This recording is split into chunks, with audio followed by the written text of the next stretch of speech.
family and Generation We. It's great to be here today.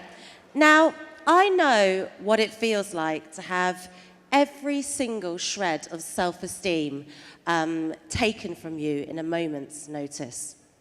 In March 2008, I was 24 years old, and at the time in my life, I just started out as a model, a TV presenter, and I was enjoying the benefits of being, I guess, what society labels as classically beautiful. And I had a pretty good idea about what my future looked like at the time. But on that day, back in March, I was a victim of an acid attack. And in an instant, my plans for the future were taken from me. Now, I suffered very severe injuries to all of my face, my eyelids, my nose, my ears. It was really, really grim.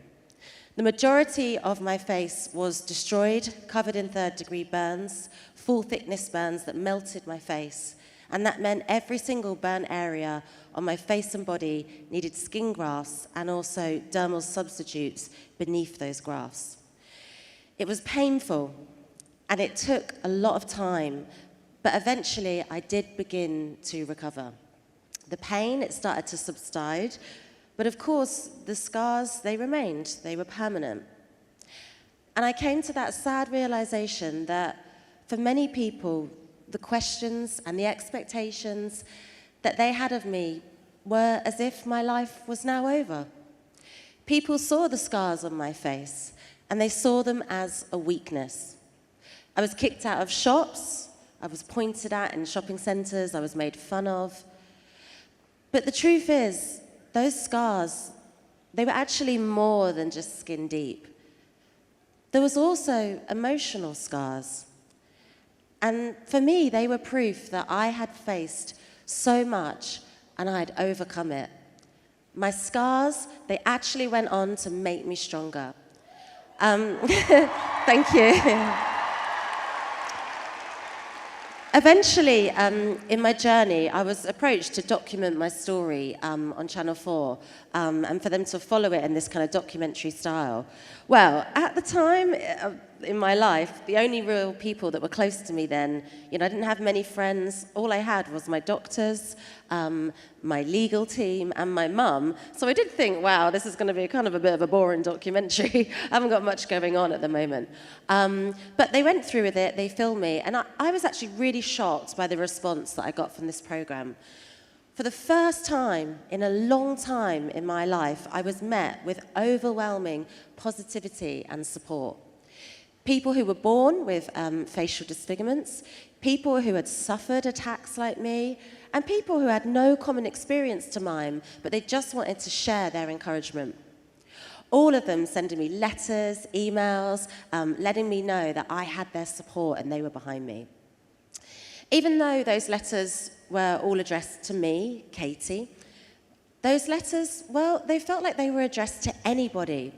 Anybody here in this audience who'd felt ashamed of who they were, ever felt like they don't fit in, felt like they were worth nothing. And at that moment, I decided to take control of my future. I chose to take all those words of encouragement and find my self-worth and use it to help others to find theirs. So I decided to start a charity, the Katie Piper Foundation, to assist people who'd gone through something similar on a medical and on a mental health level. I wanted to help them, I suppose, learn something that actually took me quite a while to learn after my accident. And that is the only measurement of yourself that is worthwhile is self-worth.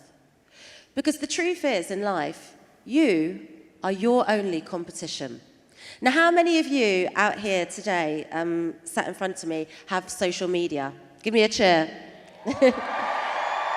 Okay, that's the whole arena, basically. So, with social media, we often end up envying people online. We want to be like them, but they're showing us a mere snapshot of their lives.